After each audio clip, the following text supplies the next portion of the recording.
Vamos a desarrollar la segunda mesa redonda, de nuevo otro panel de expertos en el que vamos a hablar sobre las respuestas de la sociedad civil para eliminar el estigma y la discriminación asociados al VIH.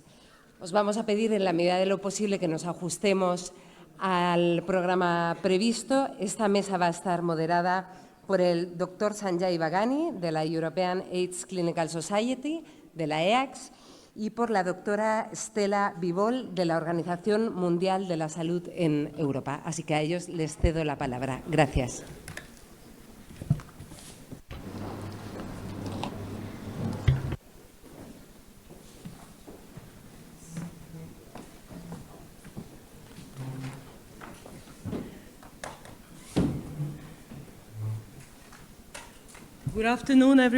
Buenas tardes a todos y todas. Es un placer que todavía hay entusiasmo en las caras del público después de un día muy largo, en una Sevilla muy cálida y que ofrece una buena bienvenida. Y estoy aquí con Sanjay Bhagani para comoderar la próxima mesa redonda. En la primera mitad del día hemos oído hablar del desafío de los compromisos, hemos oído hablar del trabajo que ya se ha realizado con un gran interés y foco en los esfuerzos que se han realizado hacia ahora en el liderazgo de España, las comunidades en España. Y ahora estamos empezando a pensar también en los compromisos a realizar acciones, lo cual es una oportunidad que también nos permite saber qué es lo que se ha conseguido hasta la fecha, porque la sociedad civil se encuentra en la vanguardia de finalizar el estigma y lo ha estado en los esfuerzos contra el estigma y la discriminación en la región, en todos los países. Por lo tanto, hoy tenemos con nosotros una mesa magnífica de personas que han trabajado para acabar con el estigma durante muchos años en la región, en sus países, y han abordado distintos ángulos y perspectivas, además de haber apoyado el acceso a distintos grupos a servicios. Por eso, sin más dilación, me gustaría en primer lugar pedirle a los participantes a que se presenten y luego iremos uno a uno para que hablen de sus casos de éxito. Empiezo a la izquierda. Nikos, por favor. Buenas tardes, soy Nikos Dedes, de la Asociación de Personas que Viven con VIH de Grecia.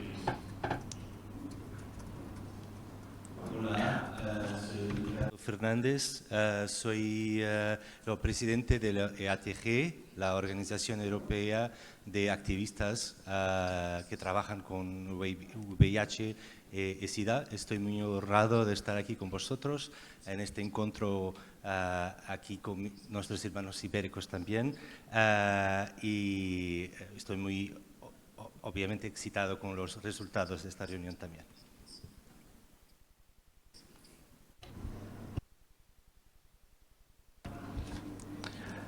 Buenas tardes, no se oye al orador, pero es el señor Denis Onyango.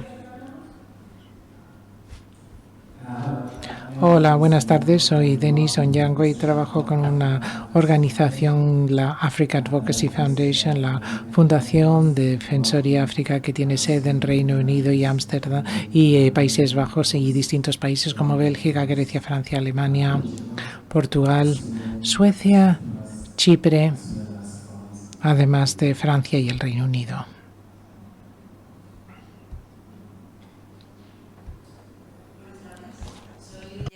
Soy presidenta de CESIDA, la coordinadora estatal de VIH-Sida de España, y creo que estamos viviendo uno de los momentos más emocionantes durante estos últimos años de epidemia de SIDA. Así que muchísimas gracias por dejarme participar en esta mesa y muchísimas gracias por todo lo que hemos logrado en estos años.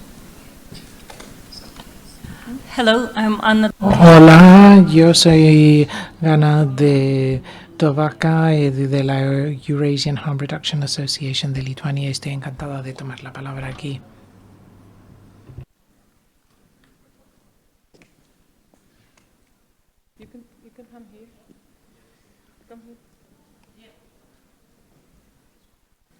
Should we try this one? Yes, this one's working. Este micrófono funciona, así que muy buenas tardes. Tenemos un miembro de la mesa que no puede estar con nosotros hoy. Le voy a presentar, envió un breve vídeo también.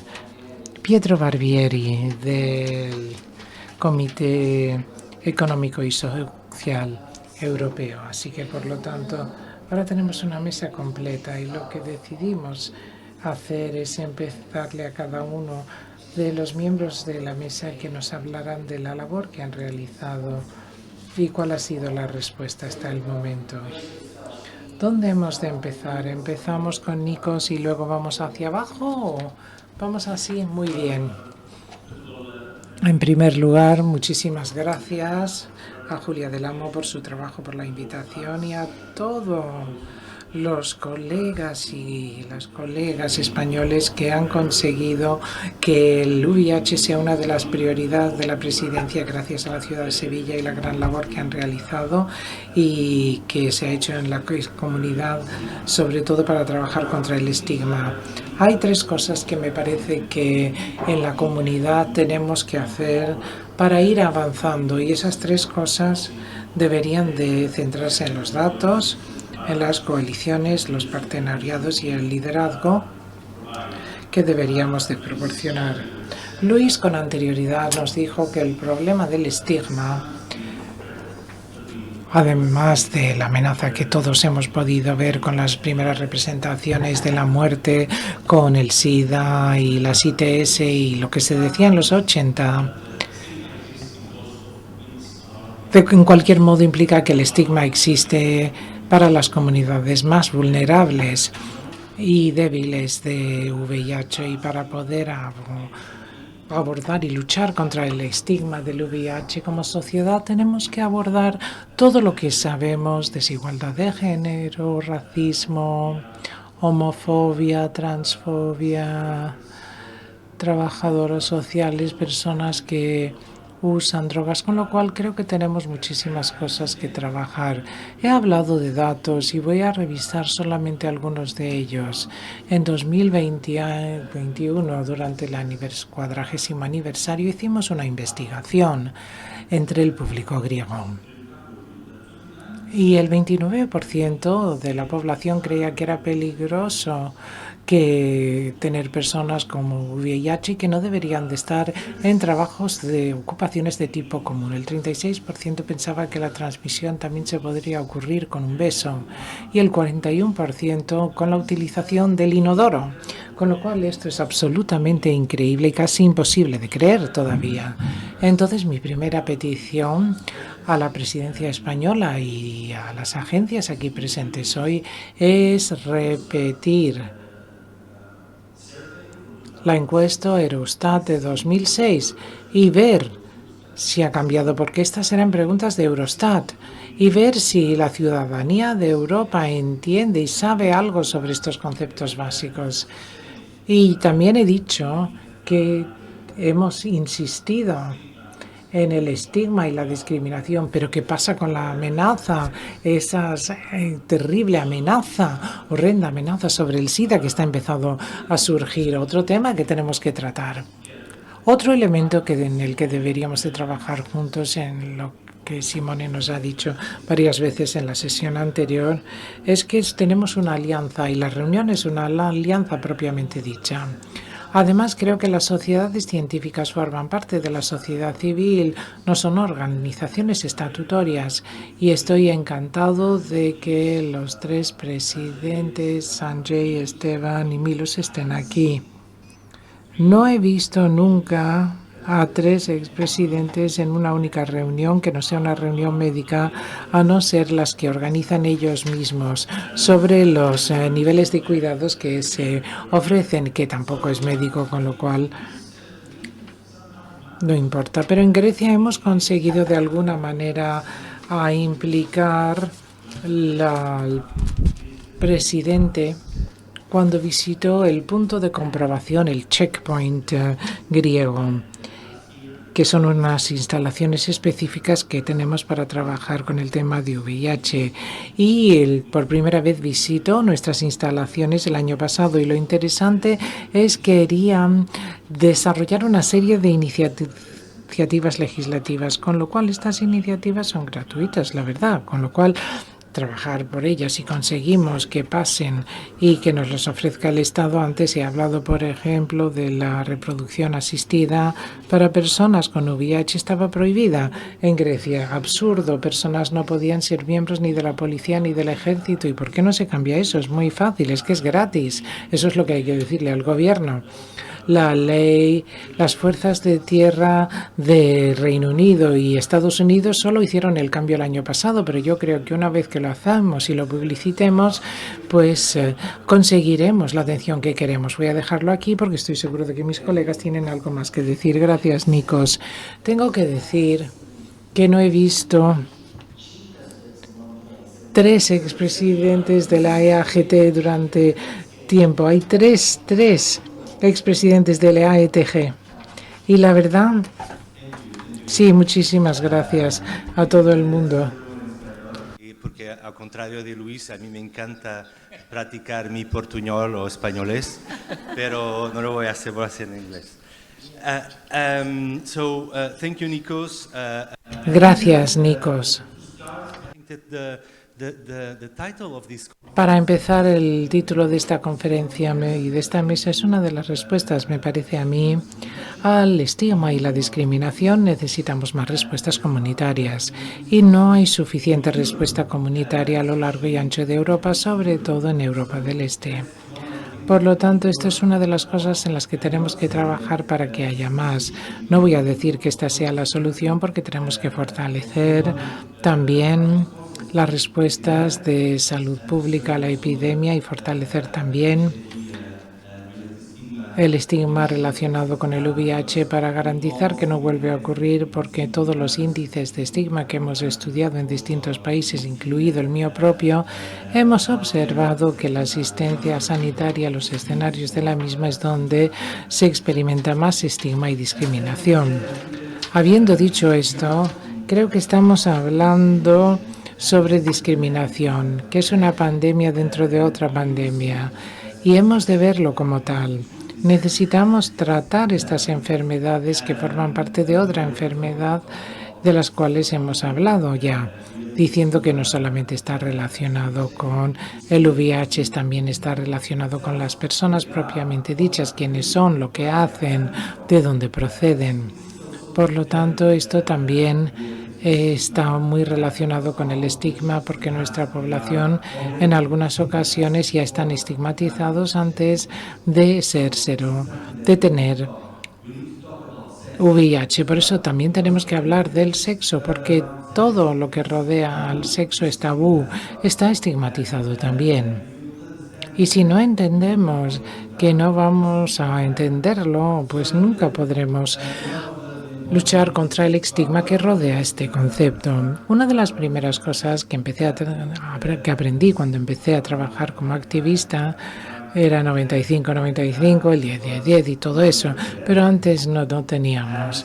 Yo hablaba de una epidemia, pero no conocemos la epidemia de estigma y discriminación que exista.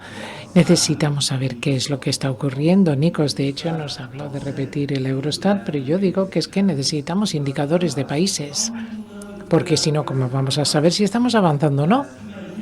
Los índices de estigma no son suficientes, no se encuentran en ningún sitio, por lo tanto necesitamos instrumentos mejores para medir el estigma en Europa. Por lo tanto, le insto a la Unión Europea a que piense en cómo se han de hacer estas mediciones. Aquí hay agencias que trabajan en el estigma y otros datos, por lo tanto, ¿por qué no vamos a encontrar alguna manera y financiar una manera para obtener datos? Además, ese mapa del partenariado global, tenemos que rellenarlo. Era rojo, ¿no es verdad? Pues ese mapa de la alianza tiene que estar todo en rojo. La verdad es que no tenemos 10 años hasta 2020, tenemos 7 y tenemos que rellenar ese mapa. Y no el año que viene, sino este año. Necesitamos rellenarlo de ese color porque es que si no, no vamos a obtener el compromiso de las organizaciones. Necesitamos liderazgo, datos, para garantizar que tenemos todos los instrumentos necesarios para abordar la epidemia. Necesitamos también a la comunidad de nuestro lado. Voy a dejarlo aquí, pero solamente quería añadir algo porque no he oído nada al respecto hasta este momento y creo que es mi misión hablar de ello. Y lo vimos con el COVID y otras enfermedades. La resolución del estigma y discriminación no solo resuelve el problema de Europa, sino el problema del mundo. Por eso necesitamos traer nuestra solidaridad al sur. Tenemos que pensar que si no resolvemos el problema en todo el mundo, no lo vamos a resolver ni en Europa ni en cualquier otro lugar del mundo. Gracias. Gracias. Y ahora vamos a pasar a Denis. Denis, has trabajado con la población con menos recursos de toda Europa en lo que respecta al estigma interseccional, por llamarlo de alguna manera. Entonces, ¿qué piensa usted que son las soluciones para avanzar? Quizá probablemente ya ha intentado hacer muchas cosas, pero sería muy bueno saber qué ha probado, qué funciona y qué ha probado como algo que pueda llevarnos a más adelante abordando el estigma interseccional que afecta a toda Europa. Bueno, en primer lugar me gustaría agradecerles por haberme invitado y también a Julia y su equipo por haberme invitado a participar en esta conversación. En primer lugar, me gustaría darles algunos datos en cuanto a nuestro trabajo, lo que hacemos. Trabajamos específicamente con los migrantes en Bélgica, Chipre, Francia, Italia, Grecia, Alemania, los Países Bajos, Portugal, Suecia y el Reino Unido. El año pasado realizamos pruebas en 250.000 personas migrantes con una prevalencia de 6,4% y un alto flujo de personas que consumen drogas. Este es el contexto, pero también me gustaría reflexionar un poco sobre mis estudios personales. Soy de Kenia y he perdido un hermano y 3 hermanas a complicaciones relacionadas con el SIDA. Y recientemente perdí un primo que se suicidó porque descubrió que tenía VIH. Por lo tanto, es algo que he sentido, digamos, directamente todos los días. Y con muchas de las personas hemos animado a estas personas a hablar de su condición, pero muchas personas de África, por ejemplo, tienen estas creencias equívocas. Nosotros tenemos unos tratamientos excelentes, hay facilidades para realizar pruebas en Europa, pero un 42% de las personas fueron diagnosticados en Europa el año pasado eran migrantes y de estos 56% recibieron un diagnóstico tardío. Por lo tanto, he dicho que es importante que abordemos el estigma, pero antes se me preguntó sobre las soluciones. Hemos hablado mucho del estigma a lo largo de los últimos 2 o 3 o 4 días. Y para mí las soluciones son las siguientes.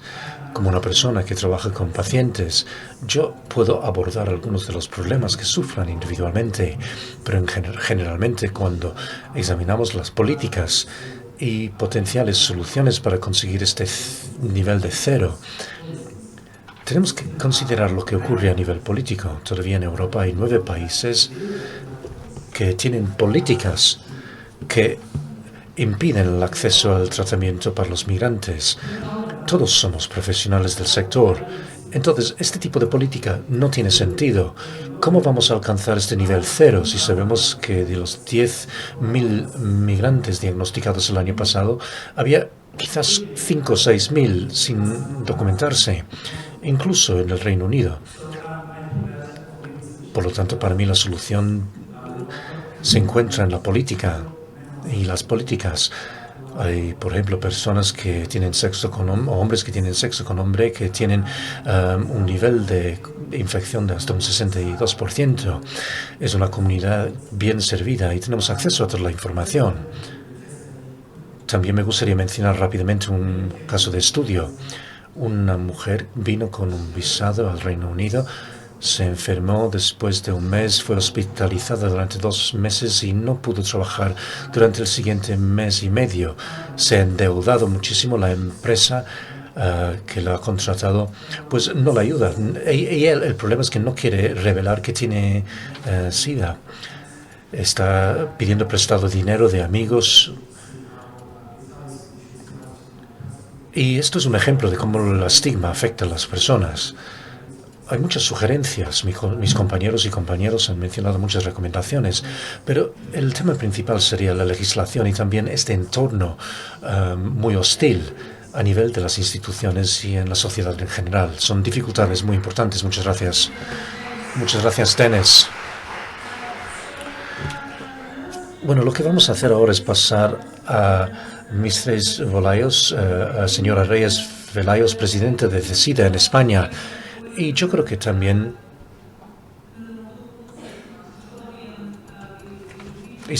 tendremos el vídeo de Pietro. Pero yo creo que Reyes tiene muchos ejemplos de acción comunitaria y cómo podemos abordar el estigma y la discriminación. Entonces tiene la palabra Reyes. Muchas gracias. Quiero comenzar con un vídeo de menos de un minuto más o menos que muestra el último proyecto que desde CESIDA hemos echado a andar para trabajar con el estigma y la discriminación. De lo que no se habla, no sale a la calle, se supone que no existe. Entonces es una forma de manifestar que el VIH sí existe, pero el VIH no es impedimento.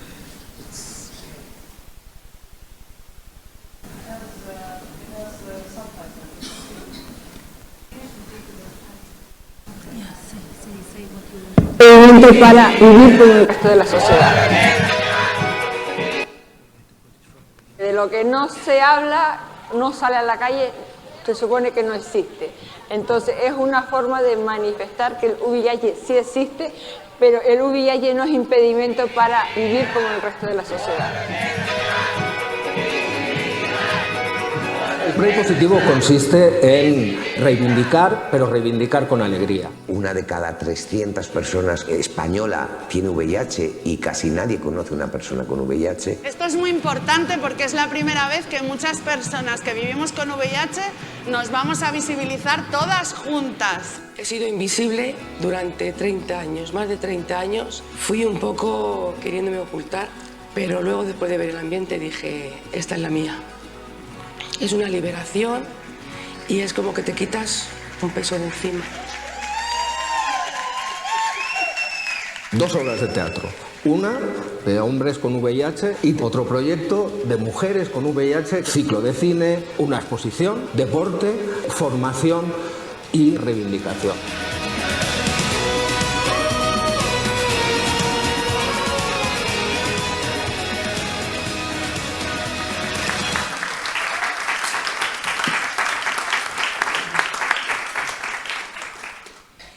El Pride positivo nace en 2022 con la intención de llamar la atención contra la persistencia del estigma y la discriminación asociada al VIH.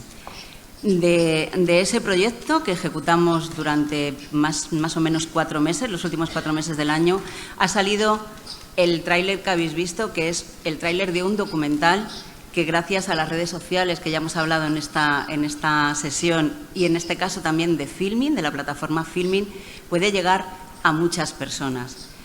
Entonces, gracias al primer Pride positivo, cientos de personas se visibilizaron por primera vez como personas con VIH, salieron del armario del VIH.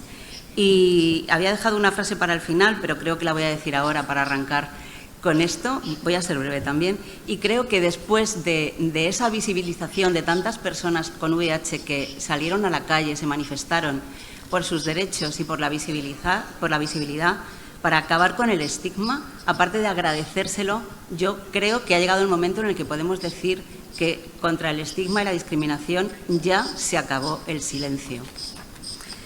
Aparte de este proyecto, que es nuestro proyecto estrella, hemos conseguido desde 2018 para acá, y gracias al trabajo conjunto con el Ministerio de Sanidad, con la División y, por supuesto, con Julia del Amo, a la que quiero agradecer todos esos logros que hemos conseguido desde aquí con la sociedad civil, no solamente CESIDA, sino también otras entidades amigas.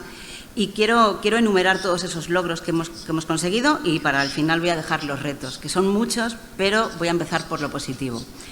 El Pacto Social por la no discriminación y la igualdad de trato social al VIH, la eliminación del VIH como motivo de exclusión para acceder a cualquier empleo público, entre ellos las Fuerzas Armadas y los cuerpos de fuerzas de seguridad y del Estado, que comentabais antes y que nosotros lo conseguimos en 2018 y que fue uno de los primeros objetivos y logros.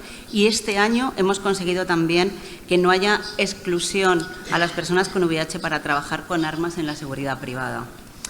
Hemos conseguido también la PrEP, la profilaxis preexposición, que con una pandemia de por medio de COVID se consiguió implantar en toda España y está funcionando muy bien. Se puede mejorar, y es uno de los retos, pero está funcionando muy bien y hemos tenido menos infecciones por VIH anualmente gracias a la PrEP, que está en España desde noviembre de 2019. También se ha aprobado la Ley Integral para la Igualdad de Trato y la No Discriminación, que por primera vez especifica la xerofobia como una causa de discriminación y habilita la posibilidad de que las entidades sociales nos presentemos como parte en procesos judiciales. Y también un convenio con UNESPA, la Unión Española de Entidades Aseguradoras y Reaseguradoras, que es una asociación empresarial que agrupa las entidades aseguradoras de España y que nos permite, o vamos a intentar que nos permita, garantizar el acceso a los seguros de las personas con VIH. Creo que no me queda ningún logro. Y hablando de los retos que necesitamos para acabar con el estigma y la discriminación en 2030, el primero es reducir las cifras de diagnóstico tardío, que superan el 45% de los nuevos diagnósticos. La implementación de las unidades de VIH de intervenciones sencillas que permitan identificar y manejar en la consulta problemas y trastornos que deterioran la calidad de vida de los pacientes, teniendo en cuenta sus singularidades y poniendo el foco especialmente las singularidades de las mujeres y de las personas mayores. También es necesario eliminar las listas de espera para el acceso a la PrEP, lo que comentaba antes. Hemos conseguido mucho, está funcionando muy bien, pero como reto ahora tenemos que eliminar las listas de espera y garantizar el acceso a todas las personas al tratamiento para el VIH con independencia de su situación administrativa, su tiempo de residencia en España, en la comunidad autónoma donde residan o en su localidad, y para ello es necesario que se apruebe la Ley de Medidas para la Equidad, Universalidad y Cohesión del Sistema Nacional de Salud y que sea plenamente inclusiva, reconociendo el derecho a la atención sanitaria en igualdad de condiciones a todas las personas que viven en España. También hemos avanzado mucho, se ha trabajado mucho en algunas comunidades autónomas más que en otras, pero seguimos teniendo que mejorar. Por supuesto, necesitamos una respuesta de la Administración Pública al QEMSES, necesitamos la especialidad de enfermedades infecciosas y acabar con la exclusión de las personas con VIH en los ensayos clínicos de terapias innovadoras, especialmente en aquellas relacionadas con el cáncer. Y poco más. Quiero agradecer otra vez de nuevo el estar aquí y voy a volver a repetir eso. Creo que hemos conseguido con el primer Pride positivo, que este año volvemos a repetir y que os invito a todas, a todos y a todes a la marcha que haremos el 21 de octubre en Madrid y que se acabó el silencio, que estamos hablando del estigma, estamos saliendo a la calle y ya no va a haber más silencio en esto. Muchas gracias.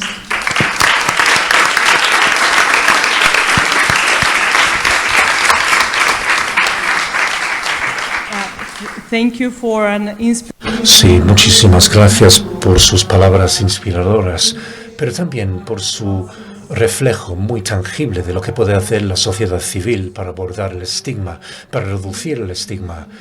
Y además de los datos y las estadísticas, esto también resalta la importancia de mostrar la cara en la calle.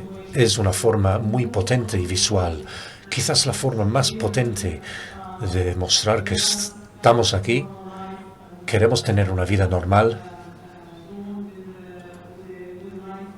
y queremos seguir llevando nuestras vidas de forma normal sin ningún estigma. Bueno, ahora lo que vamos a hacer es pasar a Ganadovka. Bueno, Ganadovka lleva 20 años trabajando como activista.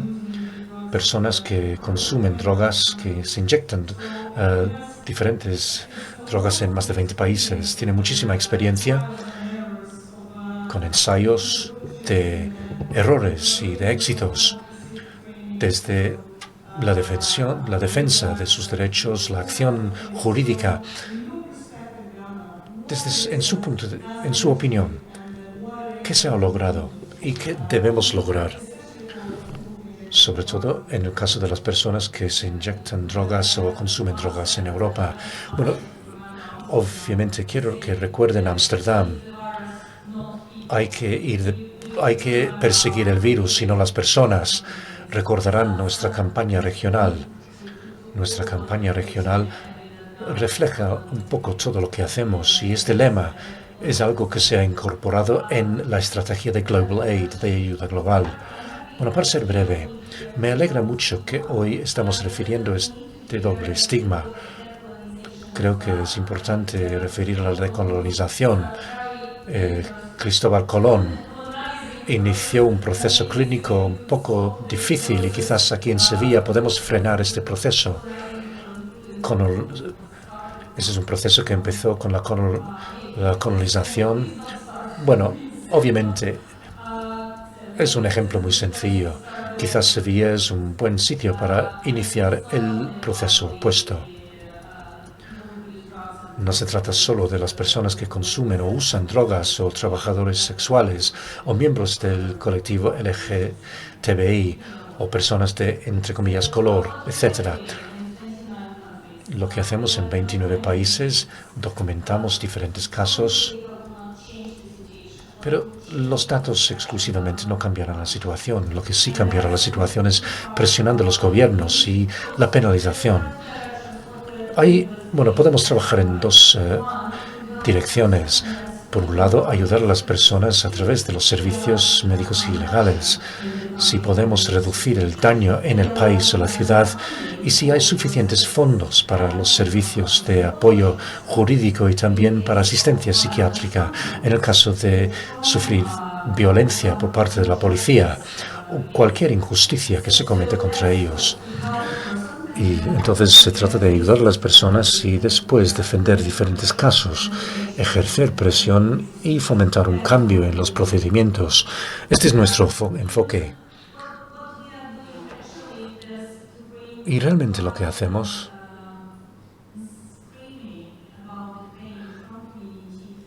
es visibilizar el dolor que sienten estas comunidades utilizando todos los mecanismos que podemos emplear a nivel estatal. En la mayoría de los estados, algunos son miembros de la Unión Europea, pero todavía tienen esta mentalidad soviética de poder sobre el pueblo y no están muy a favor de abogar por estas políticas. Y quizás una presión por parte de una entidad como la nuestra puede cambiar la situación. En cuanto a estos objetivos 10-10-10, menos de un 10% de los países tienen políticas de descriminalización. Por lo tanto, todos los miembros luchan para reducir el daño para estos colectivos. Queremos reducir el daño provocado por la criminalización, la penalización, porque el consumo de drogas no causa tanto daño como la penalización. Nosotros queremos eliminar la represión estatal contra las personas que consumen drogas. Esto debe cambiar. Aplicando el principio de reducción de daños, un pequeño paso para alcanzar un sueño es una gran victoria. Y realmente celebramos este evento aquí en Sevilla. Y celebramos el hecho de que tenemos muchos especialistas formados, hemos documentado muchos casos y hay muchos estados que tienen la obligación de modificar sus leyes que penalizan este comportamiento o reducen el acceso a servicios que pueden salvar vidas. Y hablando de servicios que salvan vidas, obviamente estoy hablando ante un público europeo y algunos de vosotros proporcionáis servicios subvencionados o financiados por este tipo de servicios. Pero todos sabemos que la prevención del VIH corresponde a un 10% de los servicios necesarios. Las personas no pueden sentir la necesidad de financiar la prevención. Ellos sienten estas medidas a nivel de, por ejemplo, la vivienda, la educación, etcétera. Esto es lo que necesitan, esto es lo que desesperadamente buscan.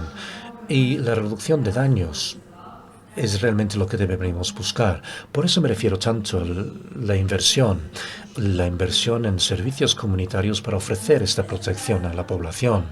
Y mediante esta inversión, bueno, me encantaría poder decir que en un mundo ideal, en el mundo de los sueños, los Estados miembros de la Unión Europea deberían ser estos 10% de los Estados que protegen los derechos, proporcionan los servicios y que involucran a las comunidades.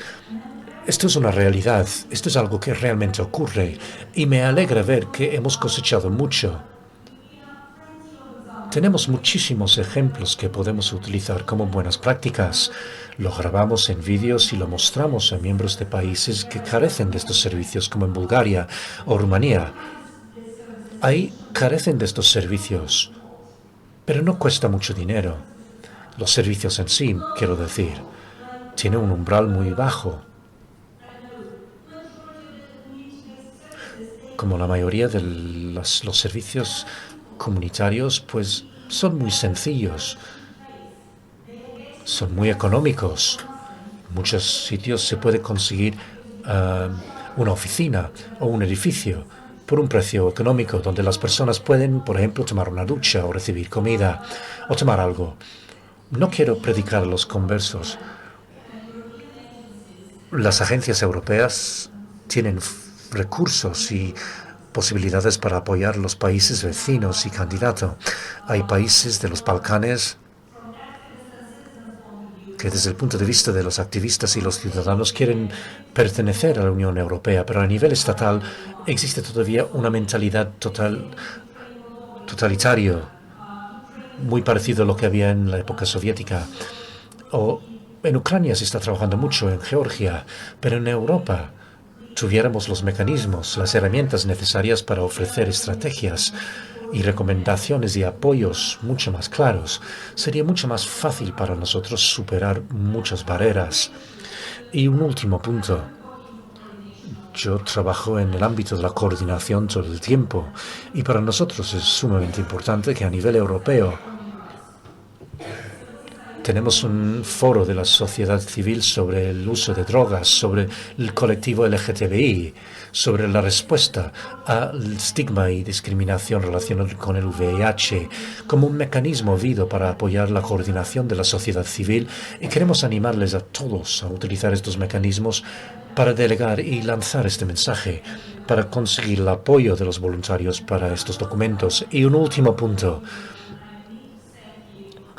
Debo agradecer a los países, vosotros como contribuyentes, a la hora de apoyarnos en Europa del Este, sobre todo los países que no son miembros de la Unión Europea, gracias a su contribución financiera a la financiación global, porque sin ese apoyo no podríamos reducir los daños en gran parte del mundo. Este es el papel importante a la hora de integrar los derechos humanos en todo el mundo. Gracias.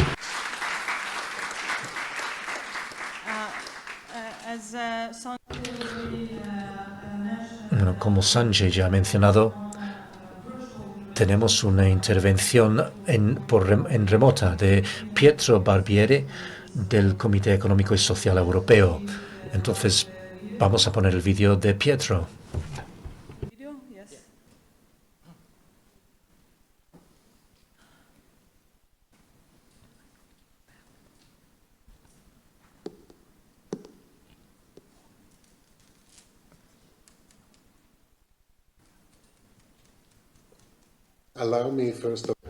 Bueno, en primer lugar, permítanme dar las gracias a la presidencia española, porque con esta iniciativa la institución europea, los expertos de la sociedad civil y los profesionales tienen la oportunidad de volver a centrar la atención en el tema del VIH. Han pasado demasiados años desde la última iniciativa europea sobre el tema, que indicaba que la emergencia había terminado.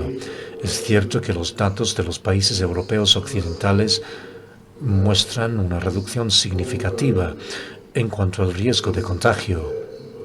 Es igual de cierto que las pruebas y los tratamientos farmacológicos en los mismos países parecen funcionar. Sin embargo, no se puede decir lo mismo en otros dos frentes. Los países de Europa del Este y quizás especialmente los países más allá de las fronteras europeas muestran datos preocupantes.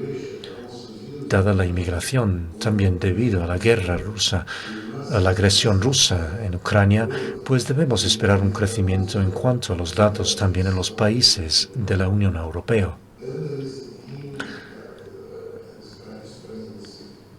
Luego, la presidencia española ha querido poner la discriminación en el centro de la conversación para todos nosotros con esta iniciativa. El Comité Económico y Social Europeo es un órgano consultivo de las instituciones europeas compuesto por todas las representaciones europeas de la sociedad civil, sobre todo empresas, sindicatos y el vasto mundo del asociacionismo, la cooperación, consumidores, profesionales liberales y pequeñas empresas.